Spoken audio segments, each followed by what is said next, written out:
Salut les amis et bienvenue encore une fois sur notre chaîne. C'est Dr Antoine Yung, que votre coach en entrepreneuriat, recherche et conseil. J'ai un doctorat en entrepreneuriat international et je suis aussi entrepreneur comme vous. Dans cette vidéo, alors, je vais vous montrer comment vous pouvez supprimer les lags ou les retards qui ne sont pas significatifs dans votre modèle. Quand vous avez réalisé un modèle autorégressif à retard échelonné ou autorégressif distributed lag, vous pouvez trouver que dans votre modèle, il y a des lags qui ne sont pas significatifs. En réalité, ces lags-là ne contribuent à rien dans la prédiction de votre série temporelle. Et dans ces deux vidéos en rapport avec l'analyse des séries temporelles, nous avons déjà présenté pas mal de choses. Nous avons par exemple présenté les 9 méthodes qui peuvent vous aider à réaliser des prédictions. Nous avons déjà présenté comment vous pouvez réaliser une analyse de causalité entre deux séries temporelles ou pour le cas des données de panel. Et puis nous avons montré comment réaliser une analyse de co-intégration.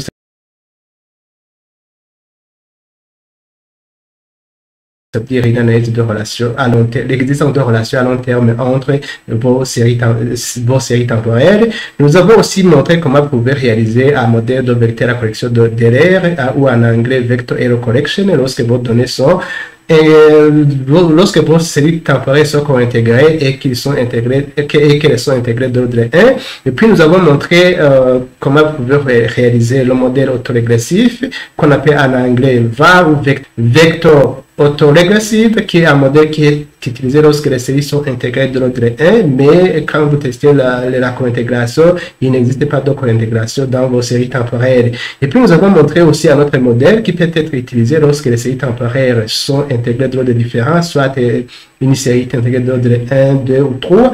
Et alors vous avez des séries qui ont des ordres d'intégration différents qu'on appelle le modèle de vecteur à retard échelonné ou en anglais vector autoregressive distributed lag. Alors dans cette vidéo, alors je vais vous montrer brièvement comment vous pouvez supprimer alors les retards qui ne sont pas significatifs dans votre modèle. Alors les données que nous allons considérer dans cette présentation ce sont les données en rapport avec le Burundi et ça concerne le taux de croissance du PIB et le taux de croissance du PIB, le taux d'inflation et le taux du chômage au Burundi. Donc, les données couvrent la période de 1991 à 2021 et ce sont des données réelles parce que ce sont des données que j'ai trouvées sur le site de la Banque mondiale et aussi...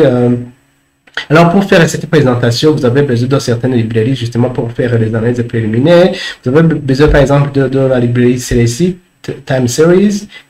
La librairie normalement qui nous permettra de supprimer ces lags, c'est celle-ci, des lag M, celle-ci. Donc, vous avez besoin de ça. Ça, c'était pour faire le modèle autorégressif. Ça, c'est pour déterminer le lag optimal. Et ça, c'est pour faire certaines visualisations. Et ça, c'est pour la sélection des variables. Alors, je vais exécuter toutes ces librairies. Et puis, alors, je vais importer mes données.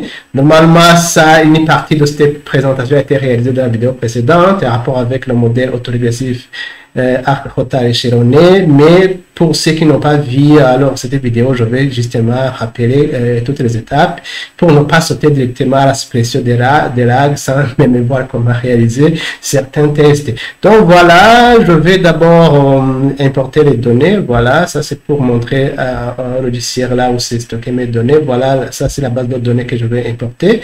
Donc, je vous invite déjà à voir la précédente vidéo sur le modèle autorégressif à retard échelonné. Donc, voilà, ça c'est pour visualiser les premiers éléments. Tout ça, j'avais déjà fait ça. C'est pourquoi je vais y aller vraiment très vite. Voilà les variables que je vais analyser. Regardez, voilà, ça c'est UNP, c'est pour unemployment. Ça c'est l'inflation. Ça c'est le GDP, la croissance du PIB. Ça c'est Gross Domestic Product en anglais. Alors, je continue, juste pour vous montrer ce qu'on a déjà vu dans la vidéo précédente. Ici, c'est pour sélectionner ces variables pour que je puisse les transformer en séries temporaires. Tout ça, j'avais expliqué dans la précédente vidéo, il faut la regarder. Ici, je dois montrer que définir comme série temporelle, tout ça j'ai déjà fait. Ça c'est pour définir justement mes séries temporelles en série temporelle, indiquer que ce sont des séries temporelles. Voilà, je vais combiner ces séries en donnant une base de données qui s'appelle DOM. Voilà. Ça c'est un rappel justement parce que j'avais fait ça. Ça c'est pour faire la visualisation. Juste ça c'est le rappel de ce qu'on a déjà vu. Regardez, ça la vision, voilà, ça c'est la visualisation de ces séries temporelles. Voilà, ça c'est la visualisation. Regardez, ça c'est la visualisation. Et puis, je vais continuer. Tout ça, je vais expliquer. Je peux justement visualiser tout ce qui est autocorrélation, ça. L'existence d'autocorrélation de mes séries temporelles. Ici, vous allez voir le graphique ici. Voilà qu'il y a l'autocorrélation. Voyons l'autocorrélation partielle. Voilà, il n'y en a pas. Voyons pour l'inflation s'il y a l'autocorrélation des lags.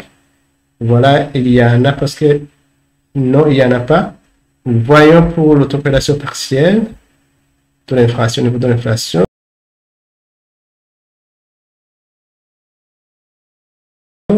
Voilà, il n'y en a pas. Voyons l'autocorrélation au niveau du croissance du PIB ou du GDP Growth. Voilà, il y en a, l'autocorrélation. Voyons l'autocorrélation partielle. Voilà, il n'y en a pas. Alors voilà, je vais faire le test de stationnarité parce que ce sont des séries temporelles, il faut voir si les séries sont stationnaires. Si les séries sont stationnaires, normalement on n'a pas besoin d'utiliser tous ces modèles-là. On va juste utiliser le modèle de régression linéaire simple. Voilà, vous voyez que c'est pas stationnaire. Je vais faire la première différenciation pour voir si la série est stationnaire. Non, voilà, vous voyez qu'avec la première différenciation, la série n'est pas stationnaire. Je vais faire la deuxième différenciation. Voilà, tout ça, j'avais fait ça. Vous voyez, là aussi, avec la deuxième différenciation, vous voyez que la série n'est pas stationnaire. Ici, je vais faire la troisième différenciation. Donc, voilà, la série est stationnaire à la troisième différenciation. C'est-à-dire que la série est intégrée dans les 3.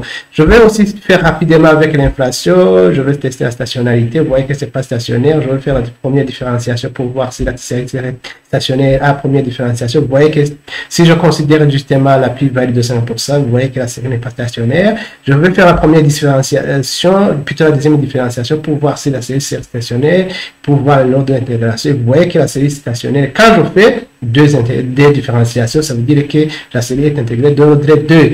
Je vais justement faire aussi la même chose pour le cas du taux de croissance du PIB au Burundi. Vous voyez que la série n'est pas stationnaire ou comporte la racine unitaire. Je vais faire la première différenciation. Vous voyez que cette fois-ci, quand je fais la première différenciation, vous voyez que la série est stationnaire. Donc, le PIB au Burundi est intégré d'ordre 1, alors que l'inflation est intégrée d'ordre 2 et le taux de chômage au Burundi est intégré d'ordre 3.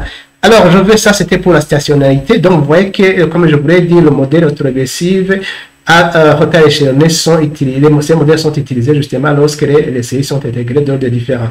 Alors, comme je viens de faire ça, j'ai besoin de tester normalement le nombre maximum de lag. C'est avec cette librairie justement VARS qui me permet de déterminer le nombre optimum de lag.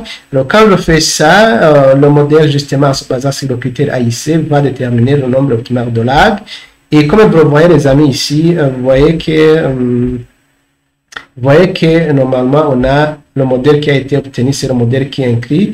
Le lag optimal c'est 1. Vous voyez que c'est 1. Vous voyez ici, avec le critère Archaic Information Criteria, vous voyez que c'est 1. Je vais faire les autres variables pour voir le nombre optimal. Vous voyez par exemple l'inflation. Voilà, pour le cas de l'inflation, voilà, on nous dit que le lag optimal c'est, vous voyez que c'est 9, mais je ne vous conseille pas de dépasser 9. Il faut vraiment essayer de prendre, si vous risquez de ne pas avoir la modèle quand vous prenez trop de lag, si vous risquez d'avoir un flou, il faut prendre au maximum 5 lags et vous testez avec ça et puis alors vous regardez si vous pouvez garder ou pas. Alors je fais la même chose pour le cas du taux de chômage ou unemployment. Donc vous voyez que le lag optimal c'est 2 avec le critère AIC. Alors je vais réaliser le modèle. Je vais utiliser cette librairie. Je suppose que les variables indépendantes, je prends le maximum de lag de 5, alors que pour le cas de la variable indépendante, je vais prendre le lag 1. Et je vais réaliser le modèle, vous allez voir le résultat pour voir si finalement ces lags sont nécessaires pour faire la prédiction de la variable dépendante qui est la croissance du produit intérieur brut au Burundi. Ici, vous voyez que j'ai modélisé le produit intérieur brut au Burundi, la croissance avec l'inflation et le taux de chômage, unemployment. Et puis, j'ai stocké ma base de données d'Adon. Et puis, vous voyez que ça, c'est le P. Normalement, ce sont les lags des variables indépendantes. C'est pourquoi il faut apprendre justement, si vous avez utilisé cette librairie, il faut apprendre justement à enlever ces lags parce que quand vous indiquez le maximum de lag, vous voyez qu'on indique pour l'ensemble des variables indépendantes sans spécifier que, par exemple, l'inflation c'est autant, c'est 2 lags ou chômage 3 lags. Non, on indique le nombre maximum. Donc, il faut savoir comment arriver ces lags lorsque vous avez besoin d'arriver les lags pour garder les lags optimaux. Voilà, alors ça c'est pour indiquer le nombre de retard pour le cas de la variable dépendante. Alors je vais réaliser le modèle. Voilà, vous allez voir le résumé. Nous allons voir si réellement ces lags sont nécessaires pour faire le modèle de prédiction de taux de croissance du PIB bondi. Donc voilà les résultats de notre modèle. Finalement, le modèle permet d'expliquer la variation en termes de 70-74. Et puis, si nous regardons en termes de significativité, regardez les amis, voilà le résumé du modèle, voilà le modèle que j'ai réalisé. Voilà le modèle. Time series regression with time series data. Vous voyez que ça start 6 and 51, etc. Voilà la formule, etc. Mais ce qui nous intéresse, c'est de voir la significativité. Vous voyez que l'intercept est significatif. Mais l'inflation au temps T n'est pas significative. Lag 1, c'est pas significatif parce qu'on regarde la p-value. Et regardez aussi lag 1, 2, 3, 4 et 5.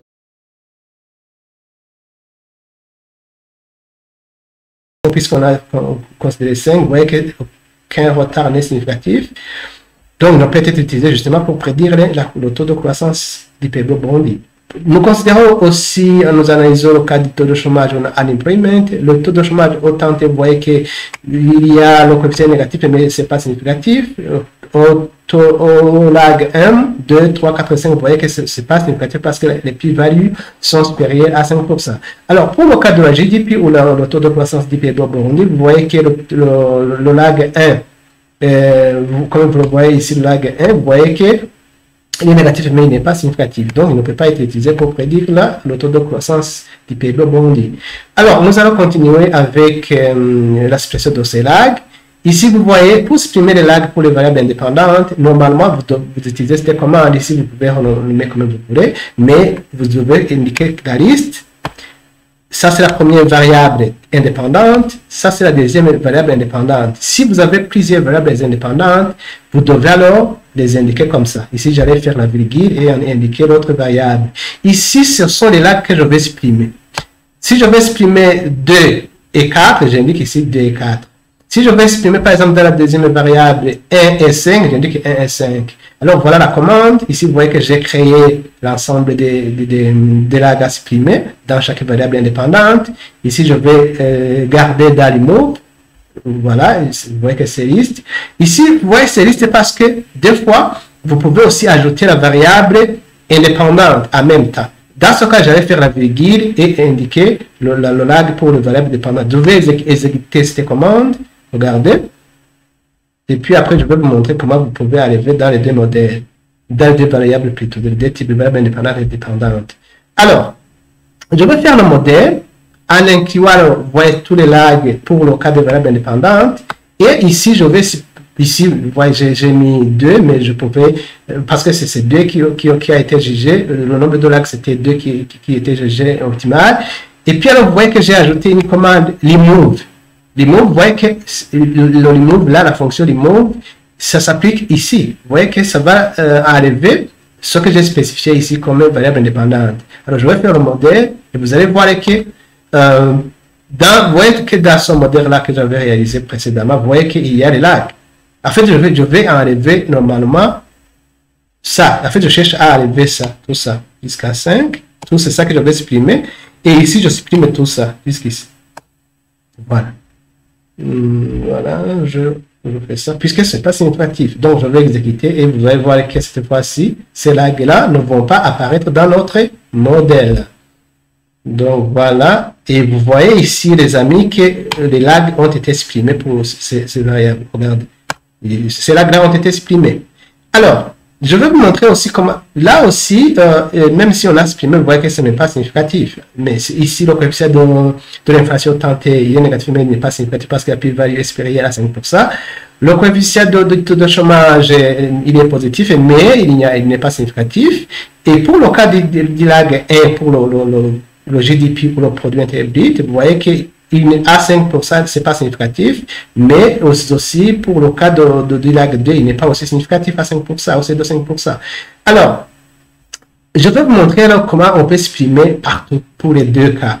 Que ce soit pour les variables indépendantes, c'est ce qu'on a vu ici, mais aussi je vous montre comment tu peux exprimer les lags pour le cas des variables dépendantes. Donc voilà, c'est cette fonction-là que vous devez ajouter par rapport à la fonction précédente, c'est ça. Si je veux exprimer le lag 1, je mets le 1. Si je veux exprimer le lag 2, je mets le lag 2. Et si je veux exprimer les deux lags, puisque les deux lags ne sont pas en réalité significatifs, je vais les enlever. Mais il y a des fois où vous pouvez trouver que une des lags ou un des lags est significatif, et puis alors vous enlevez le lag qui n'est pas significatif. C'est pourquoi alors il faut savoir comment utiliser ça. Donc voilà, ici, dans la fonction remove que j'avais réalisé ici, vous voyez ici cette fonction-là, je vais cette fois dans la liste insérer le nombre de lags à supprimer pour le cas de la variable indépendante. Voilà, c'est ça qui correspond justement à ça. Sinon, je vais faire la même fonction. Je vais faire la même fonction et je vais faire le résumé du modèle. Vous allez voir que partout les lags seront supprimés. Voilà. Regardez. Je vais analyser le résumé. Voilà. J'ai supprimé les lags partout. Et vous voyez que le lag du produit intérieur brut maintenant, il n'existait pas. Il a été exprimé. Parce que j'ai exprimé des lags. Si je voulais exprimer un des lags, par exemple, je vais un des lags, je vais le faire, vous allez voir.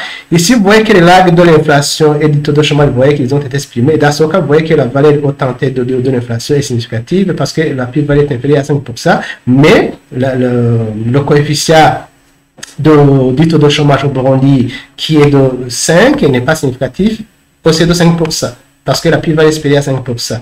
Alors, je vais vous montrer si, par exemple, je voulais exprimer seulement le lag 2 pour le cas de la variable dépendante. Ici, au lieu de je vais exprimer par exemple le lag 2, je vais voir le résultat. Regardez, j'exprime ici le lag 2 comme ça. Et alors, je vais encore une fois exécuter le modèle comme ça.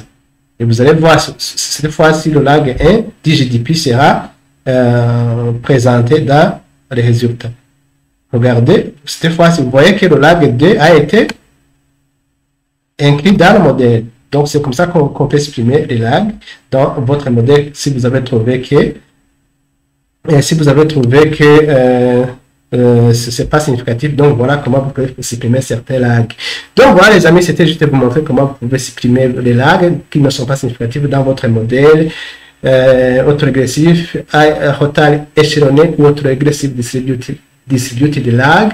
Et je vous remercie pour votre visionnage. Je vous invite à vous abonner à notre chaîne si vous n'êtes pas abonné à notre chaîne et à partager nos vidéos pour permettre aux autres d'apprendre. Parce que notre intention, c'est de partager au maximum les connaissances. Et merci pour votre visionnage. À la prochaine vidéo. Bye.